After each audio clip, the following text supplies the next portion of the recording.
نحمده ونصلي ونسلم على رسوله الكريم اما بعد فاعوذ بالله من الشیطان الرجیم بسم اللہ الرحمن الرحیم۔ آج ہم سبق نمبر 39 اور 40 پڑھیں گے۔ پہلے سبق نمبر 39 ہے بخت نصر کے حملے کے اعلانات۔ تو بنیادی طور پہ یہاں پہ یہ واضح کرنا مقصود ہے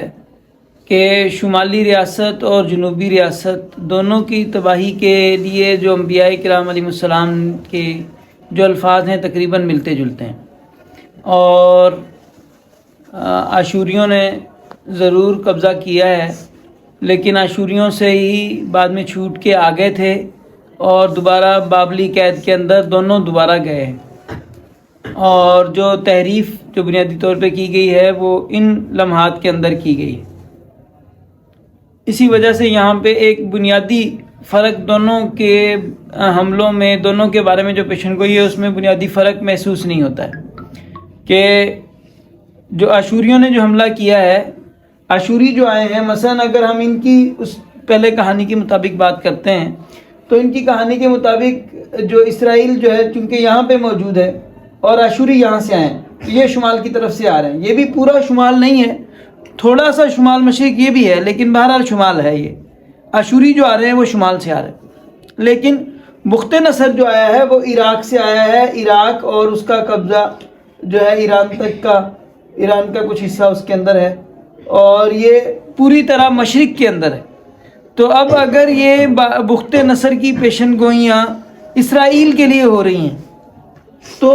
وہ شمال سے تو نہیں آ رہا، وہ تو مشرق سے آ رہا ہے، تو اس کے لیے پیشن گوئیاں تو یہ ہونی چاہیے تھی کہ وہ مشرق سے آئے گا۔ تو شمال سے جو پیشن گوئیاں ہو رہی ہیں، یا تو اس کا مطلب یہ ہے کہ یہ آشوریوں پہ ہو رہی ہیں، اور یا اس کا مطلب یہ ہے کہ یعنی یہ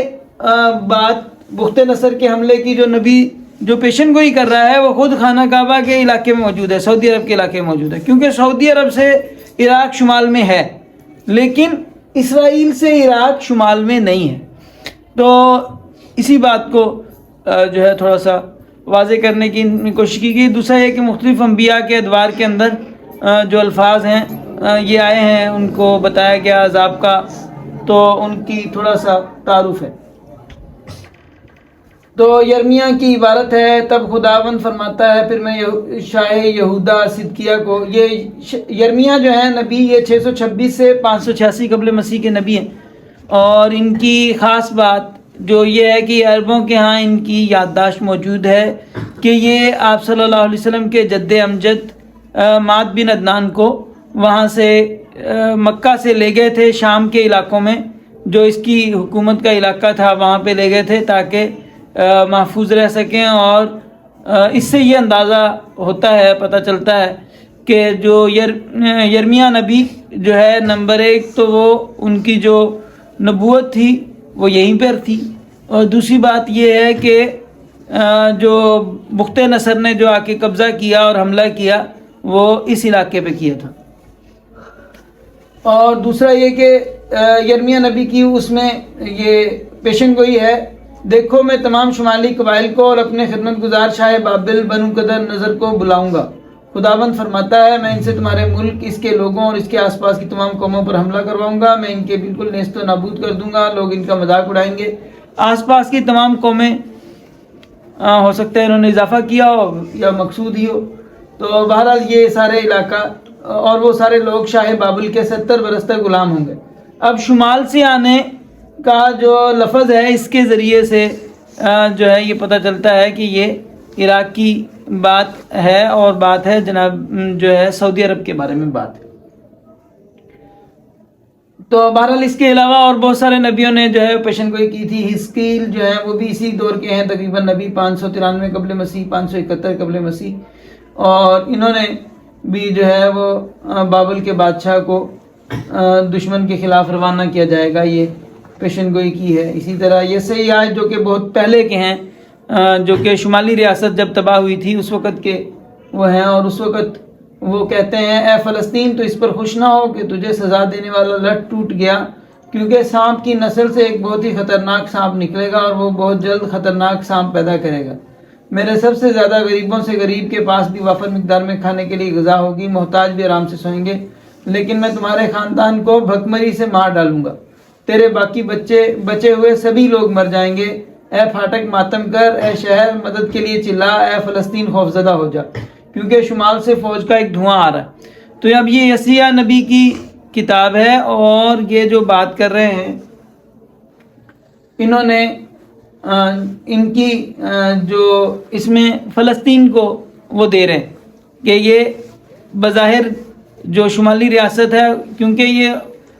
ان کے زمانے میں جو تباہ ہوئی ریاست وہ شمالی ریاست ہے، اور جنوبی ریاست کے بادشاہ اس زمانے میں حزقیہ ہیں، اور حزقیہ جو ہے وہ بڑے نیک صالح آدمی ہیں، اور انہوں نے اپنے دشمن کے خلاف بڑا مقابلہ کیا۔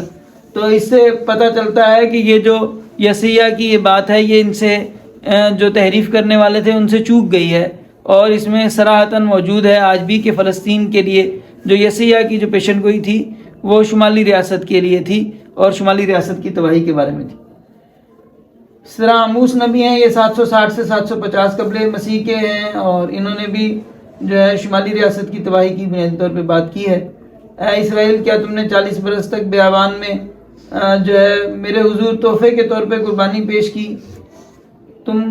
تو ملکوم کا خیمہ اور کیوان کے بت جو تم نے اپنے لیے بنائے اٹھائے پھرتے تھے، اس لیے میں تمہیں قیدی بنا کر دمشق کے پار پہنچاؤں گا۔ یہ سب خداوند کہتا ہے، اس کا نام قادر مطلق ہے۔ اور میں یعقوب کے تکبر سے نفرت رکھتا ہوں، اس کے محلوں سے مجھے نفرت ہے، اس لیے میں شہر کو اس کی ساری آبادی کے ساتھ دشمنوں کے ہاتھوں میں سونپ دوں گا۔ اس وقت کسی گھر میں اگر 10 لوگ زندہ بچیں گے تو وہ بھی مر جائیں گے، اور جب کوئی مر جائے گا تب اس کا گھر رشتہ دار۔ تو ان کی پرسان حال جو ہے ان کے بارے میں بتایا ہے کہ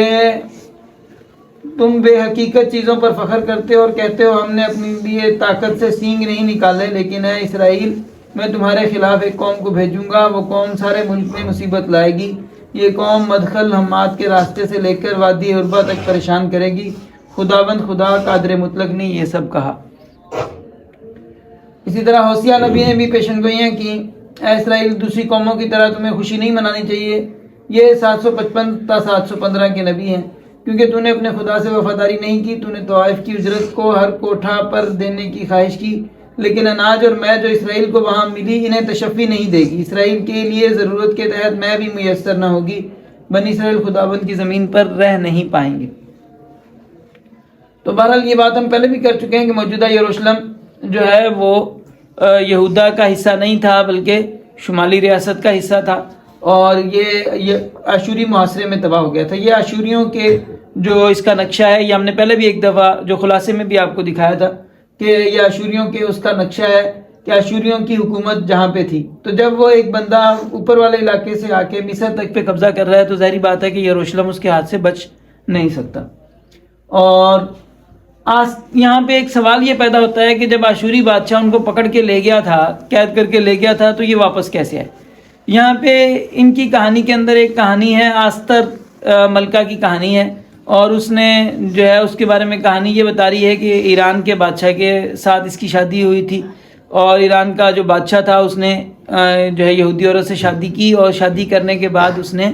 جو ہے سارے یہودیوں کو آزاد کر دیا، ان کو موقع دیا، جو ہے حامان کے خلاف انہوں نے تدبیر کی۔ لیکن یہ ساری کہانیاں جو بظاہر یہ کہانی جو ہے یہ کیونکہ اشوری بادشاہ بھی ایران تک قبضہ کیا، انہوں نے ایران کے علاقوں میں قبضہ کیا، اور یہ واقعہ ممکن ہے ایران کا ہو، لیکن یہ واقعہ اشوری بادشاہ کے دور کا نہیں بلکہ ایرانی بادشاہ کے دور کا نہیں بلکہ اشوری بادشاہ کے دور کا ہے بظاہر۔ اور شمالی ریاست جو دوبارہ چھوٹ کے آئی، یہ آستر کے واقعے کی وجہ سے چھوٹ کے آئی کہ آستر نے جو شادی کی اس سے، تو یہ وہاں سے اس کے بعد جو ہے دوبارہ اپنے آپ کو اس نے اپنے جو بندے ہیں ان کو بچا لیا۔ تو یہ اس کے بعد سے ان کی آج تک کی سیاست جو ہے نا وہ خواتین کے اوپر ہے۔ یہ ابھی بھی نیتن یاہو جب امریکہ کے اندر اپنی وہ پاس کروانے گیا تھا تو ساری ساتھ جو ہے وہ اسٹوڈنٹس کے نام پہ لے کے گیا تھا، اور کیا مقصد تھا ان کا، کیا مقاصد حاصل کرنا چاہتے تھے، یہ اسی طرح کام کرتے ہیں۔ تو بہرحال بخت نصر نے 600 قبل مسیح میں جس ہیکل پر حملہ کیا وہ خانہ کعبہ تھا۔ یہ بخت نصر کا حملے کا نقشہ ہے،